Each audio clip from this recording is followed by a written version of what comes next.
Although November of 2024 is well over a year away, we are entering the thick of the presidential race right now. Today, I'm pleased to welcome Republican presidential candidate Larry Elder for an in-studio interview to discuss his candidacy. I'm Julie Hartman, and this is Timeless.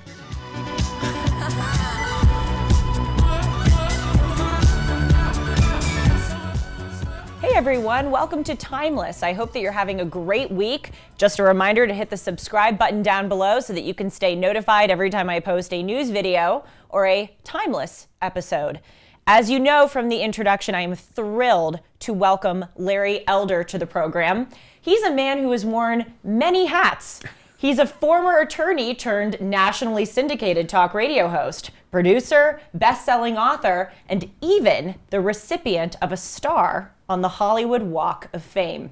In 2021, he ran in the recall election against California Governor Gavin Newsom, and now he is running for president of the United States. Larry, thank you so much for being here. Welcome to your old set. Well, Julie, thank you for having me. Small correction in your opening. Oh, no. I'm not a former attorney. I'm still an attorney. I haven't been disbarred. Richard Nixon was disbarred for Watergate, even though he wasn't practicing law at the time. So I still have the license. I'm licensed in Ohio and in California. I'm not a former attorney. I'm a current attorney. I'm not practicing. That's right. That's an important clarification. That's right. Former practicing attorney. That's right. So I thought we would start light today. All right. I want to ask you, what is the most pressing issue facing the United States domestically? The large number of kids, Julie, who enter the world without a father in the home, married to the mother. In 1965, 25% of black kids entered the world without a father in the home, married to the mother. Now that number is 70%. There was a booklet called The Negro Family, A Case for National Action, written by a guy named Daniel Patrick Moynihan, who's a Democrat. Years later, he ran for and got elected to Senate in New York. And he wrote that book, and he said, it is alarming that so many black kids enter the world without a father in the home, married to the mother, and it's going to have all sorts of bad social ramifications. Fast forward now, it is 70%. 25% of white kids now enter the world without a father in the home, married to the mother. 50% of Hispanic kids, 40% of all American kids do. And the stats are real clear. If you are raised without a father, you're 5 times more likely to be poor and commit crime, 9 times more likely to drop out of school, and 20 times more likely to end up in jail. Now the question is why? And the answer is, in the mid-60s, I think with mostly the best of intentions, Julie, Lyndon Johnson launched what he called the war on poverty. And since then we've spent over $20 trillion on fighting poverty. If you look at the line of money we spent on poverty, and then the line on the number of kids into the world without a father in the home, married to the mother, the line's parallel. What we've done is we've incentivized women to marry the government. We've incentivized men to abandon their financial and moral responsibility, and we don't talk enough about that. That is far and away the biggest social problem in America. How, as president, would you rectify those wrongs? Well, the first thing is to talk about it. I think a lot of people are surprised who are hearing this, watching your show. I think a lot of people are surprised to hear these numbers. The first thing is to recognize we got the problem. The second thing is to address that problem. And I liken it to AA, Alcoholics Anonymous. Every recovering alcoholic, if you know the program, has a sponsor, someone that you can call, talk to, lean on for advice, guidance, and counsel. There are a lot of men right now who are retired with plenty of time on their hands, who are responsible men, and every single kid in America who does not have a father figure should be able to call somebody, rely on somebody for guidance, for counseling, when you're insecure, when you feel that you need to make a life-changing decision. And it isn't just in the inner city. I was just in Iowa, and I was talking to a police chief. The city is called Johnston. It's got 6,000 people. And I asked him if he had a gang problem. And he said, we do. He said, largely gangs that come from Chicago. But there are some gang problems. And he says, and I said, is it because they don't have fathers? And he said, interesting you should say that. He said, I would put it differently. I would say they don't have a father figure, a responsible father figure. Almost every one of these kids who are involved in gangs, he says, do not have a responsible father figure. Somebody, an uncle, a grandfather, somebody to give them a male perspective, to show them hard work wins, and these kids just don't have that. And that's what these kids need.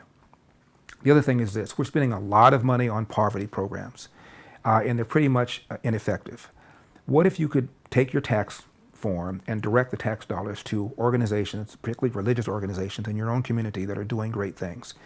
We're in LA, you and I are, and there's an organization called BOND, Brotherhood of a New Destiny, and it's run by Reverend Jesse Lee Peterson. And he counsels men who have no relations with their fathers to try to reach out to their fathers and to try to improve their relationship they have with their own children.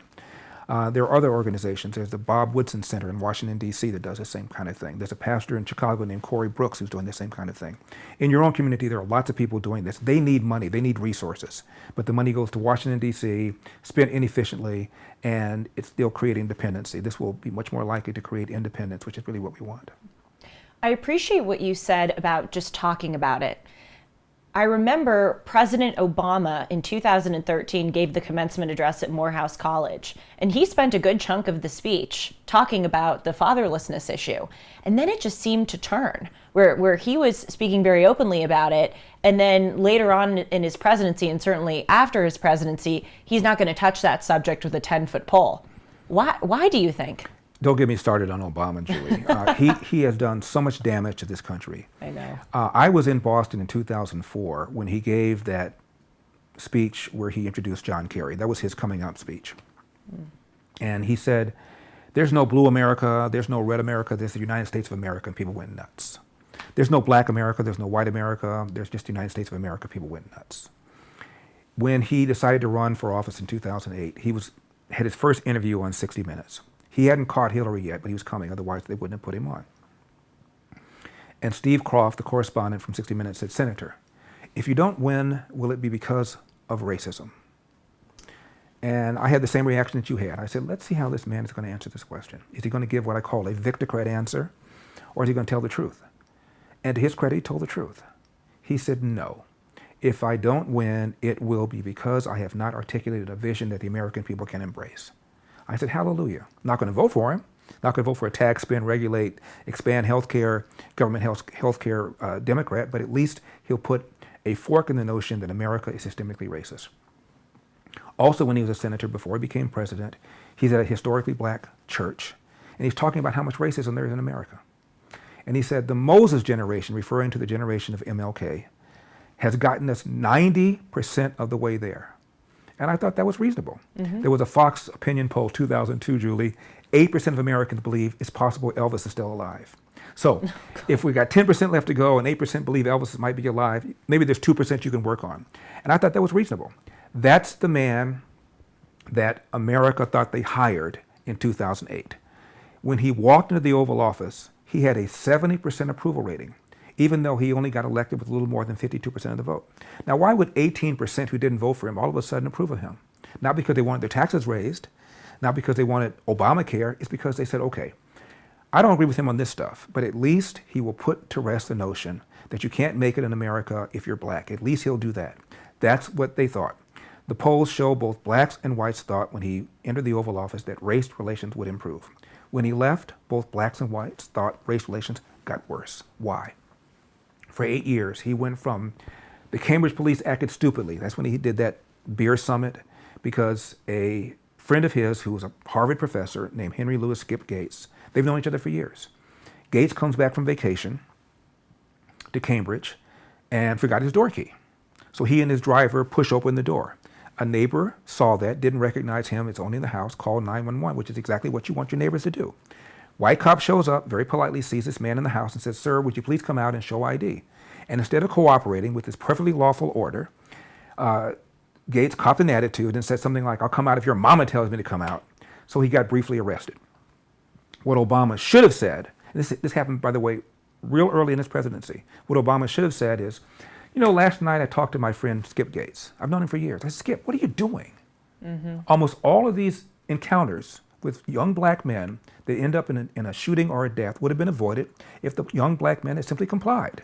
This officer gave you a lawful order, perfectly rational, and instead of cooperating, you copped an attitude. Now I want you to apologize to the officer and apologize to the police in general. What Obama said, however, was, and I quote, the Cambridge police acted stupidly. And it ticked off police officers all around the country. And for the next 8 years, he did that time and time and time again.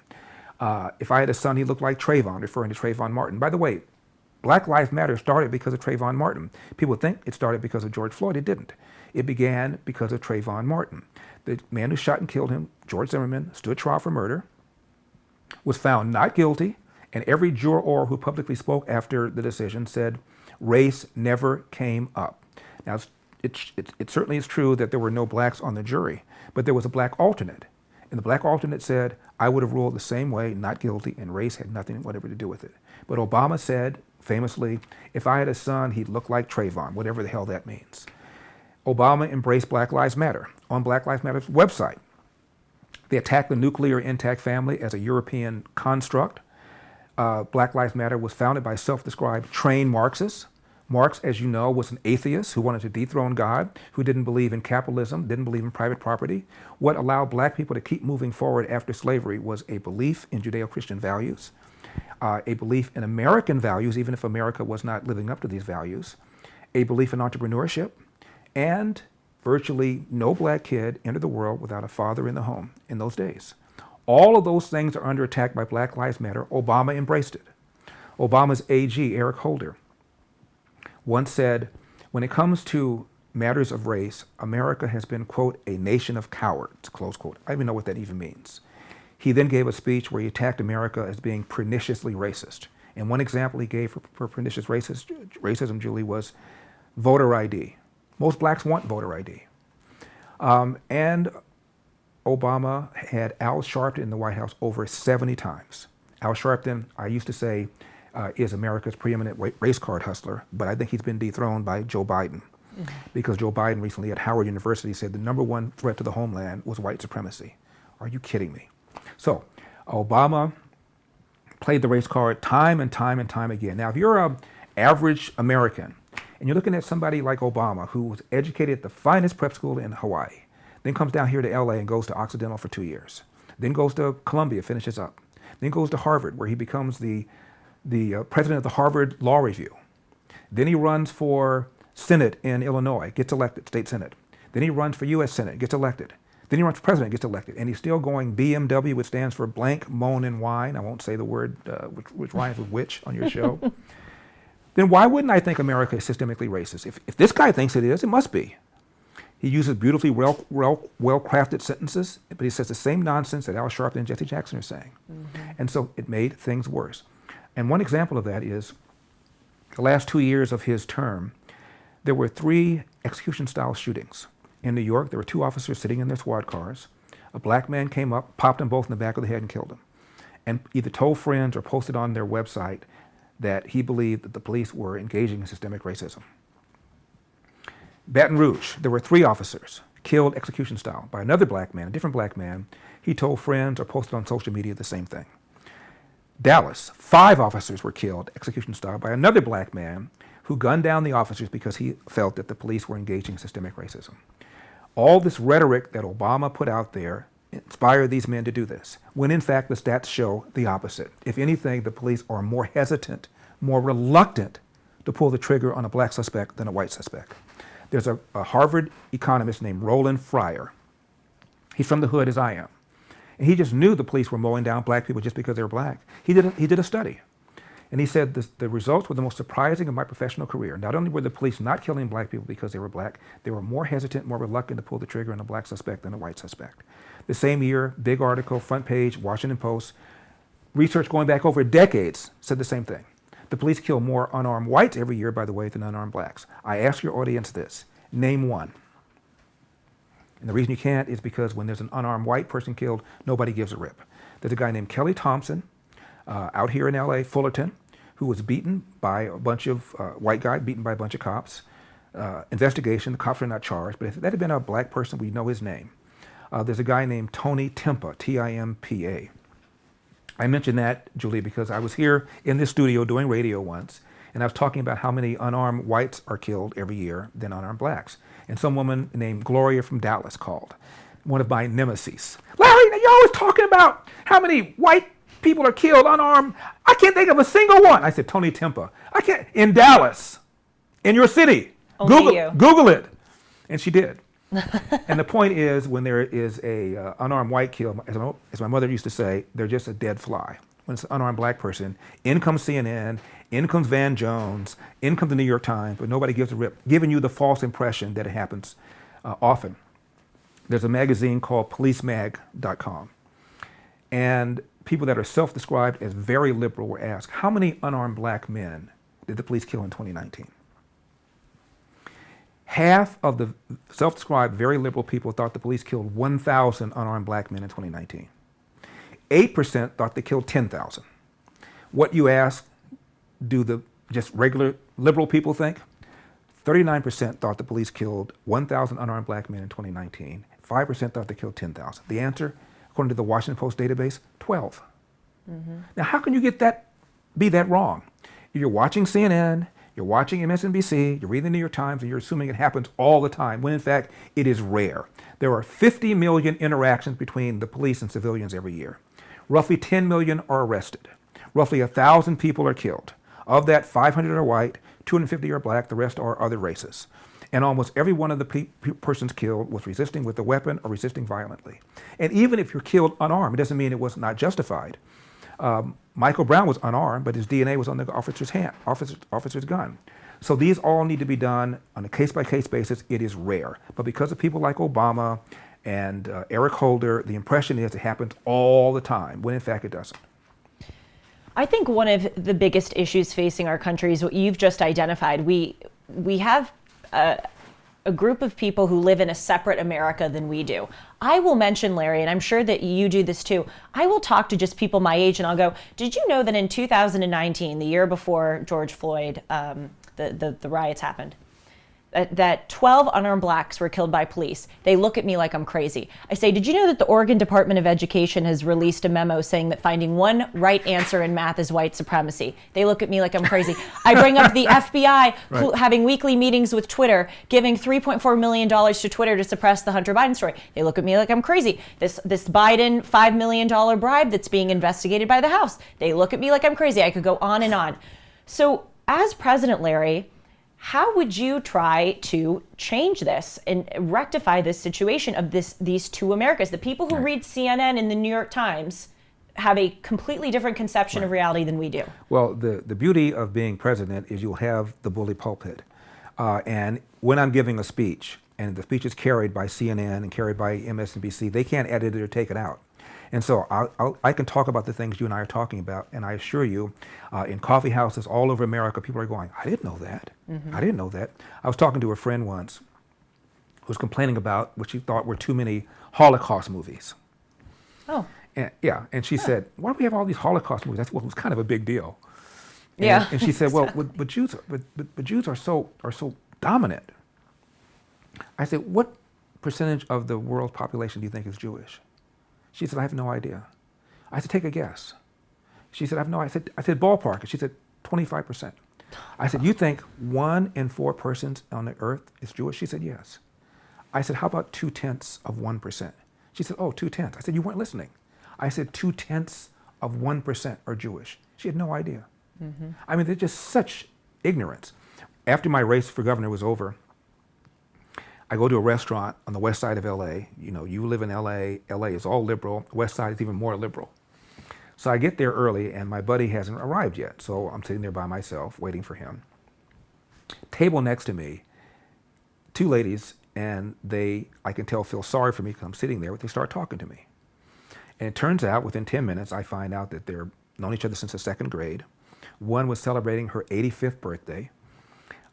They were Jewish. And one of them called herself a human rights proponent or whatever that is, and one of them had a similar job. And then, Julie, about 8 minutes into the conversation, one of them said, wait a minute, I know you. You're that guy that ran for governor. You're that Larry Elder. You're the black face of white supremacy. And she said, guess who we voted for? I said, you didn't vote for me. She said, how do you know that? I said, let's see. We're in the west side of LA. You're both Jewish. One of you called yourself a human rights activist. I said, it doesn't take Columbo to put that together. You didn't vote for me. And she said, you're right, we didn't. I said, tell me something. How do you feel about the crime? And she said, crime has gotten out of control. But both of them knew people that had been harmed. I said, how do you feel about the quality of our schools here in LA? She said, we would never put our kids in a government school if you paid us. How do you feel about the way Gavin Newsom ignored science and shut down the state? They both knew people that lost their businesses. how do you feel about the fact that people are leaving for the first time? And they said, we've lost friends to Texas, to Tennessee, to Florida. I said, so here we are completing each other's sentences, and you didn't vote for me. Why? I said, that's what I said. I said, have you ever had a conversation with a conservative Republican before? And they both said no. I said, you don't know any? They said no. I have some issues with my back, which is why I take Relief Factor. A buddy of mine recommended a massage. 800-500-8384. A friend of mine recommended a massage therapist. I thought I was going to go to an office, and I have this number, and I turn, it's a residential street. So it's a home. So I knock on the door opens up, this big plume of marijuana hits me in the face. Not that I would know what that smells like. And she had tattoos everywhere, except for her eyeballs. She had rings here, rings there. Her hair was 4 or 5 different colors. She starts working on my body, and she's playing Motown music, which is my favorite R&B genre. And a song would come on, and I would tell her the background. This is written by Smokey Robinson of the Miracles. He used to write for David Ruffin, who's the lead singer of The Temptations. David Ruffin died because of cocaine overdose. Another song would come on. I would say, this is Marvin Gaye. Marvin Gaye was killed by his father on Gage Avenue, not too far from where I grew up in South Central. And every song that came on, pretty much I knew the backstory. And so about half hour into the session, she says, I know who you are. I knew who you were when you made the appointment. You're the guy that ran for governor. Had I known you were this personable and this funny, I would have voted for you. And I said, do you know any Republicans? She said, no. I said, well, we have personalities. We're funny. She didn't know any. We're nice, actually. She believe didn't it or know not. any. And it's to your point. People are in their little cylinders. Yep. Liberals are. We're not. Because you can't swing a dead cat out here without hitting a liberal. You can't have a job without working with liberals. It's not possible. But you can get in your little thing and watch CNN and read the New York Times and completely shut everything else. Plus, now with the algorithms, all your news is filtered the way you want it to be filtered, so you don't even know what's going on. Also, Larry, and by the way, I've been thinking about, well, for me, the cat's out of the bag because I have this show and I'm, pursuing this public career as a conservative, but we conservatives also remain silent. We don't broadcast our conservatism the same way that liberals do. Now, you mentioned the nose rings and the blue hair and the Birkenstocks. So it's much easier to identify a liberal on the street than it is to identify a conservative. But also, when we're at a table in a restaurant or we're out in public, we don't go there. Maybe that's wrong. We think that the other side is wrong, ill-informed. They think we're not just wrong and ill-informed. They think we're bad people, if not evil. I was just reading a study, I think it was 2017, of Dartmouth students. I know you went to Harvard. And freshmen who identified as Democrats were asked, would you have a Republican as a roommate? And Republicans were asked, would you have a Democrat as a roommate? Only 12% of Republicans said they would not have a Democrat as a roommate. These are freshmen. Half of the Democrats refused to have a Republican as a roommate. So if you won't even talk to people, they're so bad, you don't even want to be in the same room with them. How in the world are you going to understand how they think and how they feel? And so half the country feels that way. I saw a poll that said 61% of Democrats believe all Republicans are racist / bigoted / sexist.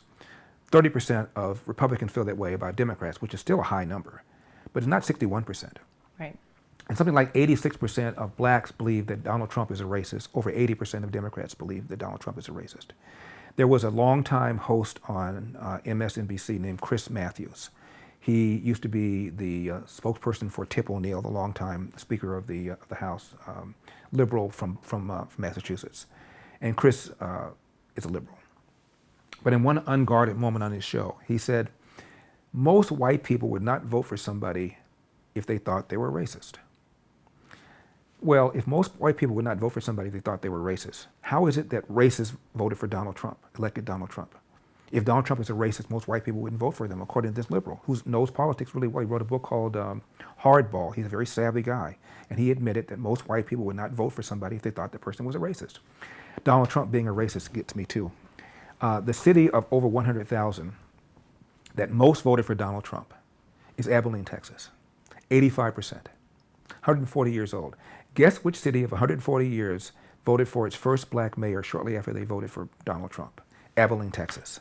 So a racist city voted for Donald Trump because they were racist and then turned around and voted for a black mayor? As you and I speak right now, the largest city in America, New York, Chicago, LA. They all have black mayors. New York black population is 25%. Chicago's black population is around 30%. LA's black population is less than 10%. But they've all voted for black mayors. How can that be in a country that's systemically racist? And we just witnessed a contest in Georgia, where my dad is from. My dad was born in 1915, 50 years after the Civil War. My dad once told me he never thought about walking by the University of Georgia, which is located in Athens, Georgia. It never occurred to him to even walk by that area of town. Why would I even go there? Well, in that area, in that state where my dad wouldn't even walk by University of Georgia, we just witnessed a campaign for Senate that pitted a black Republican against a black Democrat in the deep South, a state that once was part of the Confederacy. Really? But America's systemically racist? Mm-hmm. You know, the CEO of McDonald's was black. CEO of Merrill Lynch was black. The head of the American Bar Association at one time was black. The head of the National Bar Association at one time was black. I went to Brown University. The former president of my university was a black female. The new president of Harvard, Claudine Gay, is a black female. Blacks, if blacks were a separate country, its gross GDP would make it the 15th or 16th wealthiest country in the world. And yet you have people. Boy, is that important. You have people running around saying that America is systemically racist. The think tank that's probably the most prominent on the left is the Brookings Institution. And on the right, you have things like the American Enterprise Institute. They don't agree about much of anything, but they do agree about the formula to escape poverty. First, finish high school. One, presumably where you can read, write, and compute at grade level, which is why I support school choice. Number two, don't have a kid until you're 20 years old. Number three, get married before you have the kid. Number four, get a job. And I would add, avoid the criminal justice system. You do those things, you will not be poor. If you don't, you will be. Mm-hmm. For the sake of time, I want to pivot to international relations. On this show, I talk a lot about China, as China. one of the people you're running against would say. If you're president, you would say it in the normal way. Right. That's just a feather in your cap. But let's talk about China for a moment because, you know, Larry, we have all these problems domestically. The wokeism, the fatherlessness. And you know what's interesting? They're all contrived. Everything that the left whines about, they're all contrived. And how sick is that? We have enough problems in the United States and just in life in general, and yet we're coming up with fake boogeymans. Well, the boogeyman, and that's what it is. It's a new way of defining you. So let's find out how Republicans feel about the trans community. How many trans Americans are there? I know. Well, increasing 0.05%, if that. Increasing because of the social contagion. But it's a way of defining you as a bad person. Yes. You know, borders, let's not talk about that. Let's not talk about the poor quality of education in urban America. Let's not talk about the large number of kids who brought into the world without a father. Let's not talk about the fact that we're no longer energy independent. Let's talk about how Republicans feel about the trans community and about critical race theory. Right. Nonsense. It is. Mm-hmm. The thing, though, that isn't a fake boogeyman, is a real boogeyman, is China. Absolutely. We have the fentanyl problem. Fentanyl is the number one cause of death for people 18 to 45, made and manufactured in China, sent to the Mexican drug cartels, funneled across our border. TikTok and WeChat, they spy on us. There's now this spy base in Cuba. I want to play for you quickly, it's about 20 seconds, what President Biden said about the spy balloon just a few days ago. I think one of the things that balloon caused was not so much that it got shot down, but I don't think the leadership knew where it was and knew what was in it and knew what was going on. I think it was more embarrassing than it was intentional. And so I'm hoping that over the next several months, I'll be meeting with Xi again and talking about legitimate differences we have, but also how there's areas we can get along. So not only do we have China eating our lunch, as Joe Biden says China isn't, but clearly it is, but then we also have our leadership essentially giving them a pass. If you're president, how are you going to combat the threat that China poses to us? Well, it isn't just that Joe Biden is giving them a pass. Joe Biden is compromised. Right. The China Biden Center gave them, $50 million, and Joe Biden got $1 million for teaching a couple courses a year. We know how much money that he and his son have been getting overseas. I believe he's compromised by China, which is why he's downplaying the threat. It's a huge, huge threat. They are not a competitor, which is the term that Joe Biden wants to use. They are adversaries. And they're not doing just the thing that you mentioned. They're also buying up farmland near sensitive military installations. They've got China chairs all over American colleges and universities to influence how people perceive China. We have become dependent upon them for pharmaceuticals. for the lithium that goes into the cell phones. And you have Joe Biden pushing Americans to buying EVs, which makes us even more dependent on the rare earth minerals that go into the batteries, the lithium, the cobalt, the nickel, that China either processes or mines or controls areas where these minerals are processed in mines. Makes us even more dependent upon China. It's a huge problem. And I've been asked, what would I do as Commander-in-Chief if China invades Taiwan?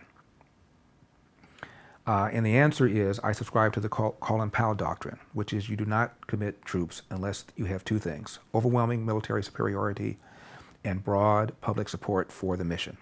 We have neither right now. China has a standing army that's twice the size of ours. They are, of course, a nuclear power, as are we.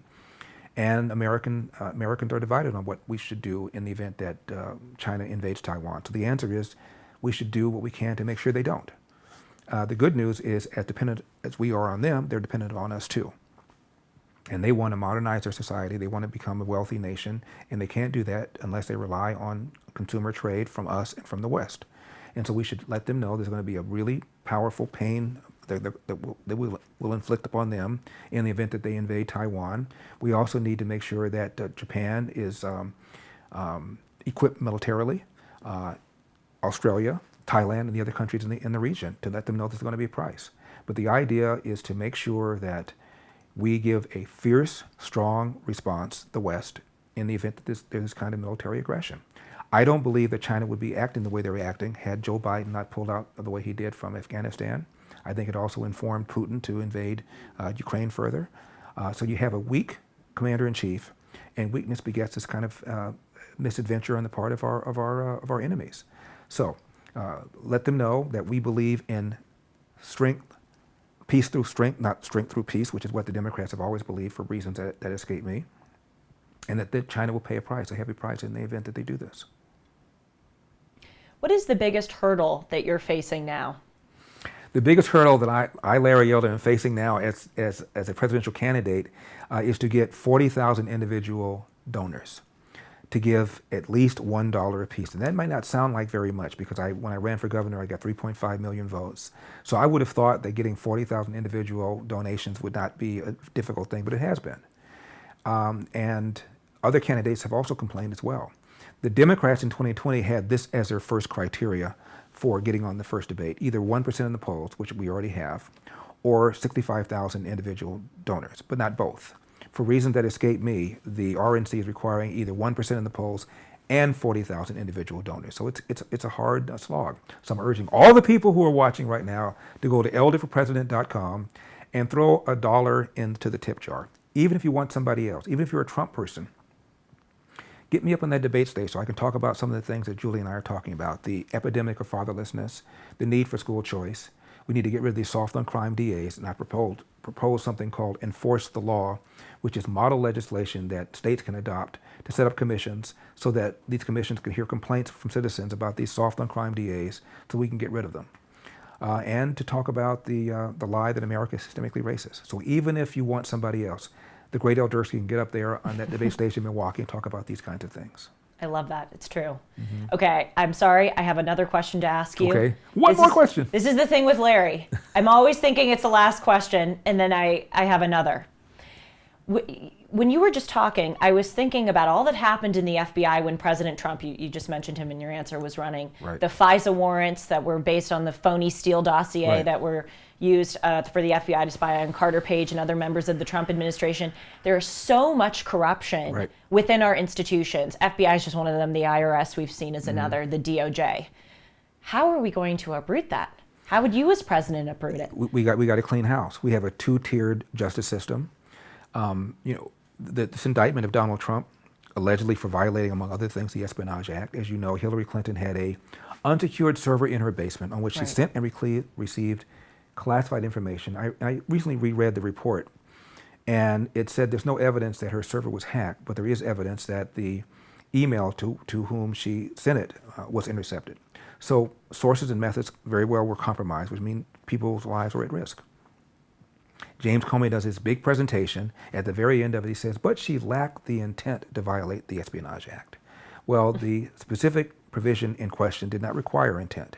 It's as if you were a drunk driver and you killed somebody and you say, I didn't intend to kill him. Of course you didn't. But intent is assumed because of your reckless behavior. She got a complete pass. And fast forward to 2020, you mentioned the Steele dossier and all that stuff. She and the DNC paid for it and wrote the payment down as a legal expense, which is the same thing that Donald Trump wrote down when he paid the money to Stormy Daniels. But he is facing a criminal investigation at the state level, and she was fined by the FEC.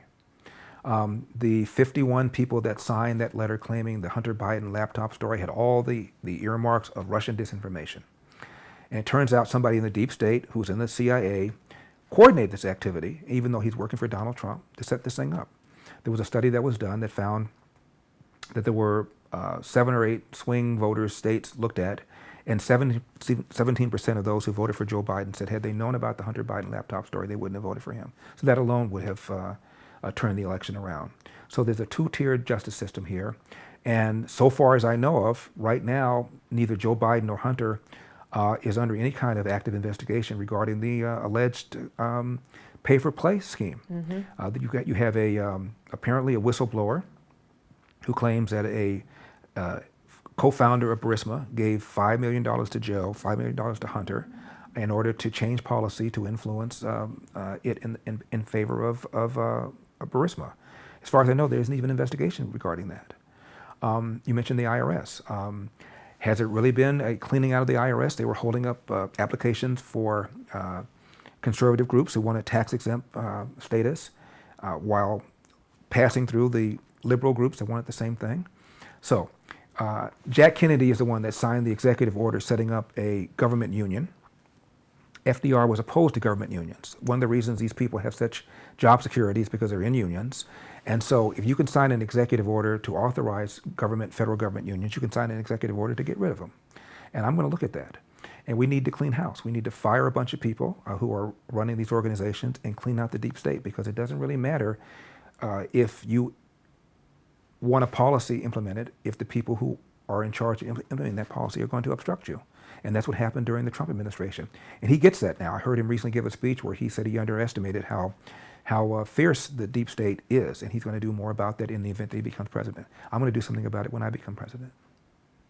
We got to, at the very least, get this guy on the debate stage. At the very least. At the very least. Yes. Larry, thank you so much for your time. You can all go to elderforpresident.com, that's right.